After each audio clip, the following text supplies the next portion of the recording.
ఇటు exclusive.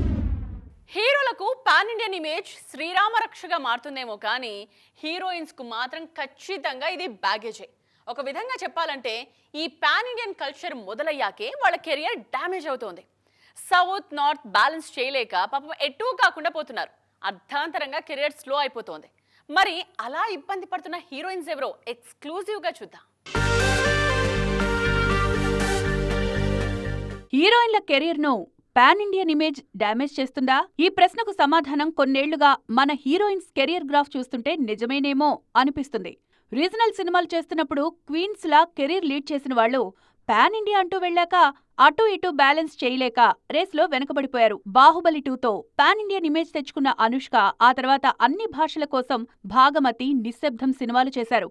Pan India అని చెప్పినా మిస్ శెట్టి, మిస్టర్ పొలిశెట్టి చివరి నిమిషంలో తెలుగుకే పరిమితం చేశారు. గతేడాది ఘాటీ కూడా నిరాశపరిచింది. రీజనల్ సినిమాలు చేస్తున్నన్నాళ్లు అనుష్క చక్రం తిప్పినా పాన్ ఇండియాకు వెళ్లాకే ట్రాక్ తప్పారు. పూజా హెగ్డే కూడా తెలుగులో మాత్రమే నటించినన్ని రోజులు తిరుగులేదు. హిట్టు ఫ్లాపులతో పనిలేకుండా వరుసగా సినిమాలు చేశారు. కానీ రాధేశ్యామ్, బీస్ట్, కూలీ అంటూ పాన్ ఇండియా వైపు వెళ్లి వెనకబడిపోయారు. హిందీ కూడా ఈమెకు కలిసి రాలేదు. మొన్నొచ్చిన కూలీ కూడా అంతే సంగతులు. మోనికా పాట హిట్ అయినా పూజా కెరీర్ కు మాత్రం ఇది ఏమాత్రం హెల్ప్ అవ్వలేదు. సమంత సైతం తెలుగులో ఉన్నప్పుడు క్వీన్, అలా కాకుండా పాన్ ఇండియా అన్నప్పుడే సమస్యలు స్టార్ట్ అయ్యాయి. అందుకే మా ఇంటి బంగారం అంటూ తెలుగు సినిమాతోనే మళ్లీ హిట్ కొట్టారామె. ఇక తమన్నా హీరోయిన్ గా మానేసి స్పెషల్ సాంగ్స్ పై ఫోకస్ చేశారు. పాన్ ఇండియా కల్చర్ తట్టుకొని సస్టైన్ అవుతోన్నది రష్మిక మందన్న మాత్రమే. ఇంకెన్నాళ్లు ఈమె దూకుడు సాగుతుందో చూడాలి. కల్కి సినిమా సాధించిన విజయం కంటే అందులో కర్ణుడి పాత్రను చూపించిన విధానం గురించే ఎక్కువగా చర్చ జరిగింది. సినిమా 1000 కోట్లు వసూలు చేసిన ఇతిహాసాలను మార్చేశారనే విమర్శలనే ఎక్కువగా మూటగట్టుకున్నారు నాగి. అయితే ఏనాడు ఈ వివాదంపై స్పందించని ఈ దర్శకుడు ఫస్ట్ టైం నోరు విప్పారు. కర్ణుడి క్యారెక్టర్ పై సీరియస్ రిప్లై ఇచ్చారు నాగశ్విన్. ప్రభాస్ కెరీర్లో బాహుబలి 2 తర్వాత రెండోసారి 1000 కోట్లు అందుకున్న సినిమా కల్కి 2898 AD. నాగశ్విన్ తెరకెక్కించిన ఈ సినిమాలో మహాభారతంలోని పాత్రలు కూడా ఉంటాయి. అందుకే విజయంతో పాటు విమర్శలు కూడా వచ్చాయి. ముఖ్యంగా కర్ణుడి పాత్రను ఆయన చిత్రీకరించిన విధానంపై కొందరు ప్రముఖులు బాహాటంగానే విమర్శించారు. కల్కి విడుదలైనప్పటి నుంచి కర్ణుడి పాత్ర గురించి ఎక్కడో చోట చర్చ జరుగుతూనే ఉంది. తాజాగా లెనిన్ సినిమాపై నెటిజన్ కర్ణుడి టాపిక్ తెచ్చారు. లెనిన్లోనూ భారతం ఉంది. కర్ణుడి పాత్రను ప్రమోద్ పంజు పోషించిన వసంత్లా చూపించాలి. కల్కిలో కర్ణుడిని గొప్పగా చూపించారు అంటూ కామెంట్ చేశారు. నెటిజన్ పెట్టిన పోస్టుపై నాగశ్విన్ సీరియస్ గా రియాక్ట్ అయ్యారు. నేనేం చేస్తున్నానో నాకు తెలుసుకోవాల్సింది మీరే. పార్ట్ 2 కోసం వేచి ఉండండి అంటూ ఘాటుగా రిప్లై ఇచ్చారు.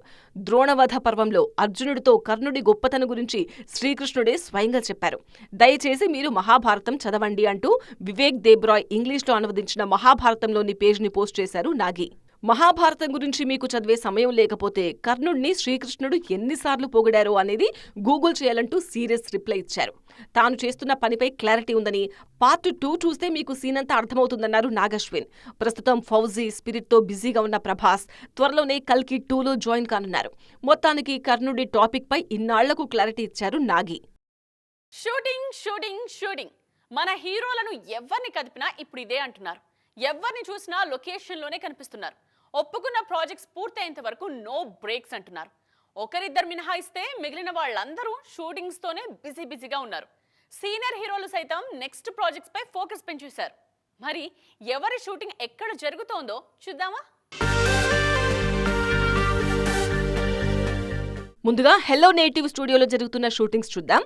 నాని, శ్రీకాంత్ వదిలా చేస్తున్న ప్యారడైజ్తో పాటు ప్రశాంత్ వర్మ కథ అందిస్తున్న అధీరా షూట్స్ ముచ్చింతలోనే జరుగుతున్నాయి.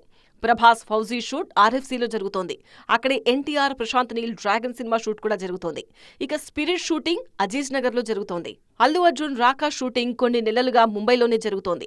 వారణాసి షూట్ కూడా గత నెల రోజులుగా శంషాబాద్ తాహిర్ స్టూడియోలో జరుగుతుండగా వెంకటేష్, అనిల్ రావిపూడి, కళ్యాణ్ రామ్ షూట్ మోకిలాలో జరుగుతోంది. అలాగే వెంకటేష్ హీరోగా త్రివిక్రమ్ తెరకెక్కిస్తున్న ఆదర్శ కుటుంబం షూట్ శంకరపల్లిలో జరుగుతోంది. శ్రీ విష్ణు, రామ్ అబ్బరాజు షూట్తో పాటు సాయి ధరమ్ తేజ్ నటిస్తున్న సంబరాల ఏటిగట్టు సినిమా షూటింగ్ కూడా శంకరపల్లిలోనే జరుగుతోంది. గోపీచంద్, వెంకట్ కాంబినేషన్ లో వస్తున్న సింగా షూట్ అల్యూమినియం ఫ్యాక్టరీలో జరుగుతోంది.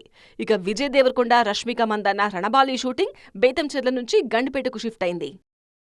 ముంబై బ్యాక్డ్రాప్, కేరళ బ్యాక్డ్రాప్ అంటూ మన దేశంలోని వేరువేరు రాష్ట్రాల నేపథ్యంలో సినిమాలు చేశారు మన హీరోలు. ఇప్పుడు మనోళ్ల ఫోకస్ ఫారిన్ కంట్రీస్ పై పడింది. అందుకే ఇక్కడే ఉంటూ అక్కడి నేపథ్యంలోనే సినిమాలు చేస్తున్నారు. ఈ మధ్య డిఫరెంట్ కంట్రీ బ్యాక్డ్రాప్ లో కథలు రాస్తున్నారు మన డైరెక్టర్స్. మరి అలాంటి సినిమాలేంటో, వాటి నేపథ్యాలేంటో చూద్దామా? చూస్తున్నారుగా కొరియన్ కనకరాజు కిమ్చీ కారం టీజర్ను. కిమ్చీ అంటే కొరియాలో బాగా కారంగా ఉండే ఊరగాయ అని అర్థం. అదే నేపథ్యంలో వస్తుంది కాబట్టి కొరియన్ కనకరాజు టీజర్కు కిమ్చీ కారం అని పేరు పెట్టారు. మేర్లపాక గాంధీ తెరకెక్కిస్తున్న ఈ చిత్రం కొరియా నేపథ్యంలోనే వస్తుంది. ఫ్లాపుల్లో ఉన్న వరుణ్ అండ్ గాంధీకి ఈ సినిమా హిట్టు కీలకం. ఆగస్టు 7న రానుంది Korean Kanakaraju. Korean Kanakaraju promotions ఎక్కువగా కొరియన్ భాషలోనే చేస్తున్నారు మేకర్స్. ఇక అబ్బాయి కొరియా వెళ్తే బాబాయ్ జపాన్ వెళ్తున్నారు. సుజీత్ దర్శకత్వంలో పవన్ హీరోగా నటించబోయే OG2 నేపథ్యం జపాన్లోనే ఉండబోతోంది. ఓజీలోనే జపాన్ను పరిచయం చేసిన సుజీత్ ప్రీక్వెల్లు ఎక్కువగా అక్కడే షూట్ చేయబోతున్నారు. Junior NTR dragon cinema Africa నేపథ్యంలోనే రానుంది. 1967 నాటి ఇంటర్నేషనల్ డ్రగ్ ఓపియం బిజినెస్, దాని అక్రమ రవాణా నేపథ్యంలో సాగే పీరియడ్ యాక్షన్ థ్రిల్లర్లో తారక్ స్పైగా నటిస్తున్నారని వార్తలు వినిపిస్తున్నాయి. ఇక రాజమౌళి వారణాసిలో ఆఫ్రికా అడవుల్లోని వైల్డ్ లైఫ్, అంటార్కిటికా మంచు ప్రాంతాలు చూడొచ్చు. మొత్తానికి మన సినిమాల నేపథ్యం ఖండాలు దాటిపోతుంది. ఇప్పుడు పెళ్ళయింది సుడి తిరిగింది అంటారు కదా. మనం మాట్లాడుకోబోయే టాపిక్ ఇప్పుడు ఇదే. డిస్కస్ చేయడానికి కాస్త ఇంట్రెస్టింగ్గా ఉంటుంది ఈ విషయం. యాదృచ్ఛికమో ఏమో కానీ మన ఇండస్ట్రీలో చాలా మంది స్టార్స్కి పెళ్లి బాగా కలిసి వచ్చింది. 3 ముళ్ళు పడగానే ఎన్నాళ్ల నుండో వేచి చూస్తున్న విజయం ఇలా కాళ్ళ ముందుకు వచ్చేసింది. మరి మ్యారేజ్ తరువాత కంబ్యాక్ ఇచ్చిన స్టార్స్ ఎవరో చూసేద్దామా? అఖిల్ ఇండస్ట్రీకి ఎంట్రీ ఇచ్చి దశాబ్దం దాటిపోయింది. ఆయన కంటే తర్వాత వచ్చిన వారసులు కూడా సక్సెస్ అయ్యారు, కానీ అతనికి మాత్రం హిట్ రాలేదు. నాగార్జున ఎంత ప్రయత్నించినా, హెలో, మోస్ట్ ఎలిజిబుల్ బ్యాచ్లర్ లాంటి సినిమాలకు టాక్ బాగా వచ్చినా బ్లాక్ బస్టర్ బాకీ పడిపోయింది. ఇప్పుడు ఆ లోటు లెనిన్ తీర్చేస్తోంది. నాకు చెప్పినట్టు పెళ్లితోనే అయ్యగారి టైం స్టార్ట్ అయిందేమో. పెళ్లికి ముందు చేసిన సినిమాలేవీ పెద్దగా ఆడలేదు, కానీ గత ఏడాది జైనాబ్ను పెళ్లి చేసుకున్నారు అక్కినేని వారసుడు. అదేంటో మరి, ఆఫ్టర్ మ్యారేజ్ విడుదలైన ఫస్ట్ సినిమాతోనే కంబ్యాక్ ఇచ్చారు అఖిల్. సమంతకు పెళ్లి బాగానే కలిసొచ్చింది. చైతుతో విడిపోయాక సోలోగా ఉన్నప్పుడు చేసిన శాకుంతలం డిజాస్టర్ అయింది. కానీ రాజ్ను పెళ్లాడాక చేసిన మా ఇంటి బంగారం బ్లాక్ బస్టర్ అయింది. భర్త రాజ్ నిడిమోరు రాసిన కథతో నందిని రెడ్డి తెరకెక్కించిన మా ఇంటి బంగారంతో ఏకంగా 100 కోట్లు వసూలు చేసింది సమంత. తెలుగు ఇండస్ట్రీలో హైయెస్ట్ కలెక్షన్స్ తెచ్చిన లేడీ ఓరియంటెడ్ సినిమాగా నిలిచింది మా ఇంటి బంగారం. ఇంతకంటే బెస్ట్ కంబ్యాక్ ఏముంటుంది చెప్పండి? సేమ్ థింగ్ నాగ చైతన్య తండేలు విషయంలో జరిగింది. థ్యాంక్ యూ, కస్టడీ లాంటి డిజాస్టర్స్ తో కెరీర్లో బాగా వెనుకబడిపోయిన టైంలో తండేల్తో 100 కోట్ల విజయాన్ని అందుకున్నారు చైతు. డిసెంబర్ 2024లో శోభితా ధూళిపాళ్లతో పెళ్లి, ఫిబ్రవరి 2025లో కంబ్యాక్. చైతుకి అలా కుదిరిపోయింది. కిరణ్ అబ్బవరం కూడా రహస్య గోరఖ్ను పెళ్లాడిన తర్వాతే కా సినిమాతో అద్దిరిపోయే కంబ్యాక్ ఇచ్చారు. మొత్తానికి మన స్టార్స్ కు 3 ముళ్ళు బాగానే కలిసొచ్చాయి. ఒక్కోసారి ఎక్కువ గ్యాప్ తీసుకుంటే కూడా మంచిదేనేమో, ఎందుకంటే ఏం చేయాలో ఒక క్లారిటీ వస్తుంది. ఇప్పుడు ఇండస్ట్రీలో కొందరు కుర్ర హీరోలు చేస్తున్నది ఇదే. కావాల్సినంత గ్యాప్ తీసుకుంటున్నారు. అలాగని ఖాళీగా ఉన్నారేమో అనుకుంటే పొరపాటి.